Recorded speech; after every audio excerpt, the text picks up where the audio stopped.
Hi everyone! Good morning! I'm back! This is Sam Brusas and welcome back to my YouTube channel.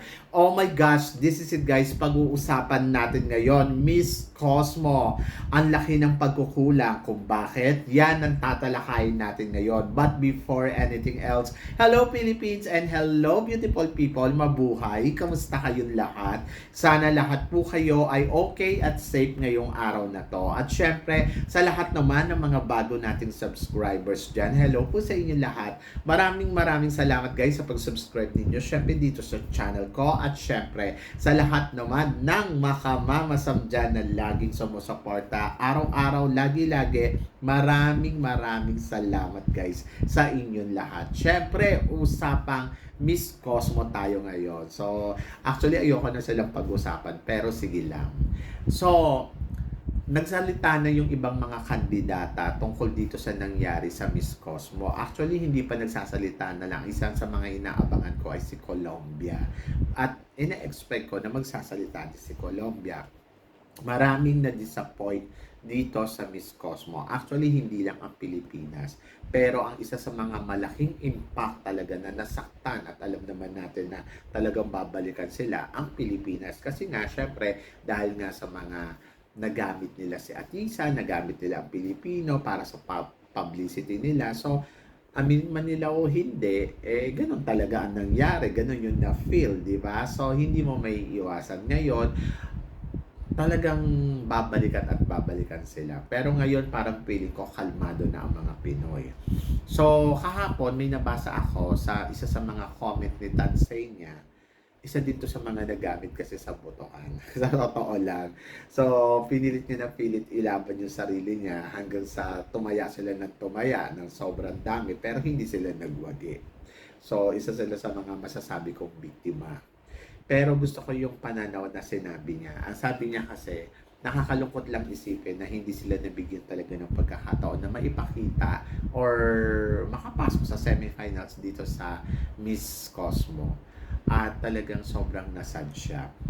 So ako para sa akin, totoo yon. Sa totoo lang, katulad nga nung nangyari kay Colombia nung una, si Colombia lumaban sa botohan at layo ng narating nila dalawa ni Atisa doon sa botohan. Tapos ang ending, si Atisa ang nanalo, di ba? So hindi pa rin siya nakaabot doon sa may ano. So kung iisipin mo, sobrang sad kasi ang laki ng ginastos. Talagang tumaya sila ng bonggang-bongga at nagbaka sakali. Tapos ang ending pa, ang nangyari pa kay Colombia, sobrang ganito. Napunta sila sa alanganin na sitwasyon kasi nagkasakit nga si Colombia hanggang hindi na nakalaban. So kung iisipin mo, sobrang talo, sobrang ang pangit nung naging ano ng Miss Cosmo. And then, isa pa, si Atisa, di ba? Nagkaroon ng spin sa paa. So, yung nagkaroon siya ng spin sa paa, medyo nahihirapan din dito si Atisa, na hospital din. And then, ayun nga, dahil naman to sa kababayaan ng Cosmo doon sa construction na ginagawa doon para sa entablado. So, nagtakbuhan yung mga kandidata hanggang sa nasaktan si South Africa and then si Atisa manalo. Pero tinry pa rin nilang ilaban yung sarili nila, di ba? And then, pagdating naman dito kay Miss Miss US Virgin Island, so talagang kusa na siya nag-quit maaga pala dahil hindi niya na nagugustuhan yung mga sistema. So para sa isang bagong pageant, talagang maluloka ka dahil kita naman na meron lang silang pinabura na kandidata. Sabi ko nga, wala namang problema sa akin kung hindi nanalo si Atisa, pero sa sobrang dami na sana deserve manalo, na magaganda, mabigyan ng opportunity, hindi nila ginawa yun. Nag-focus talaga sila doon sa kung saan sila makikinabang katulad ng Thailand at saka ng Indonesia. So, si Thailand wala tayong question kasi parang pili ko deserve niya yung narating niya. Pero si Indonesia, to be honest, para sa akin, hindi niya deserve yung narating niya na maging title ng Miss Cosmo. Parang feeling ko, kung pag-uusapan din naman kung sino ang may mas deserve ng ibang country katulad ni Peru, na talaga namang masasabi natin very consistent din. Sabi nila kasi consistency pero maganda din ang ipinakita. And then talagang masasabi ko din kung beauty ang pag-uusapan ay na kay Peru. And then yung kay ano naman, yung kay tawag dito, kay Miss USA, maganda din si USA, si Mexico, hindi na nila pinasok sa top 5 kung tutusin, ang ganda din ng damit ni Mexico. Tapos, si Dominican Republic, yung mga ganon, at saka si Philippines. Si Philippines ang isa sa mga talagang akala natin na mananalo dito sa competition ng Miss Cosmo. Pero, sabi ko nga, grabe talaga yung ano nila, yung paggawa talaga nila ng desisyon dito. Hindi makatarungan para sa mga Pilipino, ay hindi rin makatarungan para sa ibang bansa. And then, ayun nga, may mga insidenteng naganap at nakakaloka kasi syempre, ano kumbaga parang kawawa yung mga kandidata. So, parang hindi naging maganda yung experience nila. Natatandaan ko yung sinasabi ni Mr. Nawat na ang gusto niyang mangyari sa pageant niya, yung mga kandidata, kahit hindi manalo, pero maganda yung naging experience, saka yung momento. Dito sa Miss Cosmo, na inaasahan mo na bongga yung pageant nila, malakas, parang wow, nakakawaw, pero naging bulag pala ang lahat, di ba? So bulag na parang ano nangyari, bakit ganyan? So disappointed yung ending. Maraming disappointed. And then hindi ko alam kung sa susunod na taon kung marami pa bang country magsasalihan sa kanila. Hindi ko alam kung ang pageant nila ay magiging consistent ba na every year magkakaroon sila ng pageant. Hindi ko alam kung ano ang mangyayari sa Miss Cosmo. Pero sa mga nangyari ngayon, I think downgrade ng Miss Cosmo yung sitwasyon na nangyari. So, doon pa lang sa simula, sinabi nila meron na silang 87 candidates. Pero wala naman sa 80 ang nagpunta. Nasa 50 plus lang, di ba? Totoo.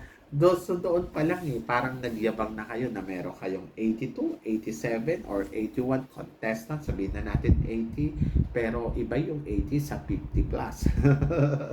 So, malayo yung numbers na yun. So, ibig sabihin, hindi totoo na ganun kabongga yung pageant.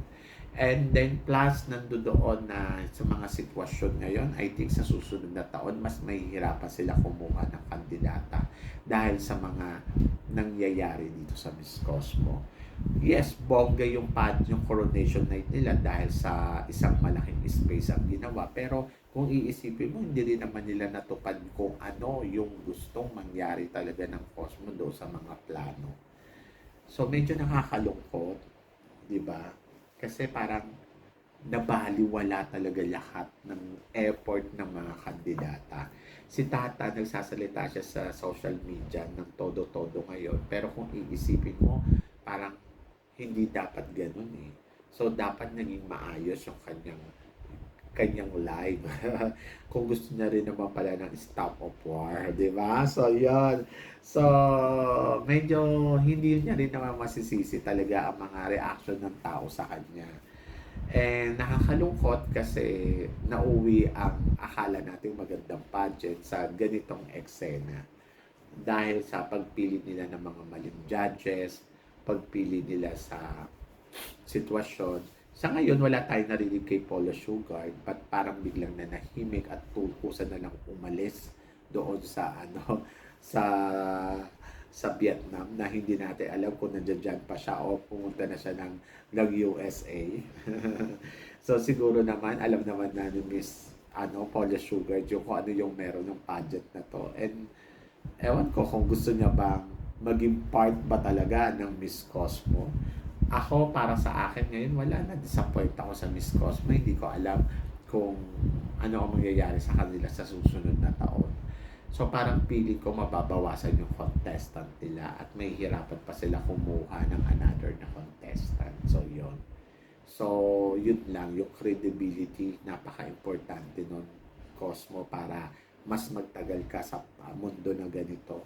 mas maingatan mo yung reputasyon mo.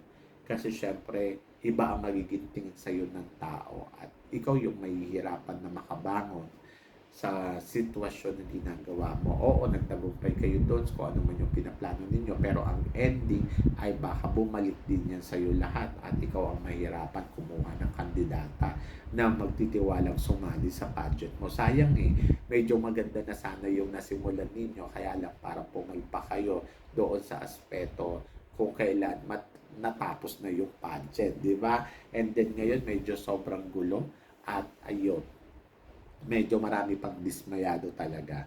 Sa ngayon, yung mga kandidata, ayun, nagsasalita na sila sa mga experience nila diyan sa Miss Cosmo. And then, nakakalungkot isipin na yung inaasahan mo na magandang pageant ay mauuwi sa ganito. So, good luck talaga. Good luck sa Miss Cosmo sa susunod na taon. And then, ako naman kay Atisa Manalo, parang pili ko naka-move on na siya. Hindi naman siya nagsasalita against doon sa pageant, pero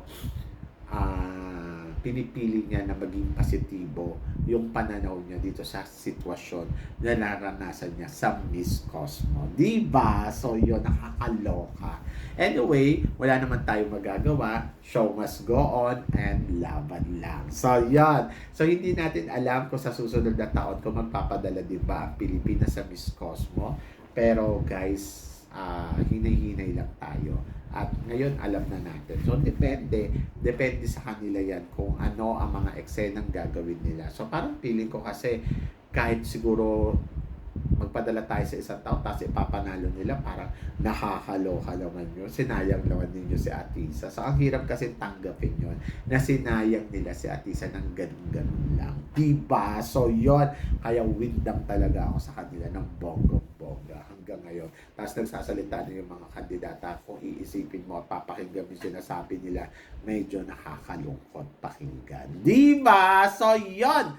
Hay nako guys, ano guys ang mako-comment ninyo sa mga pinag-uusapan natin? I-comment below mo yan para at least malaman ko naman kung ano naman ang chika mo. So yun guys, syempre maraming salamat po sa inyo lahat sa support at pagmamahal na binibigay ninyo dito sa channel ko. At sa mga hindi pa po nakaka-subscribe dyan, please don't forget to click like and subscribe my channel at i-click nyo na rin po ang notification bell para updated kayo sa aking mga chika. So always keep smiling and love. Lang. So guys, hanggang dito na lang. Hanggang sa muli nating chikahan. See you tomorrow. Thank you guys.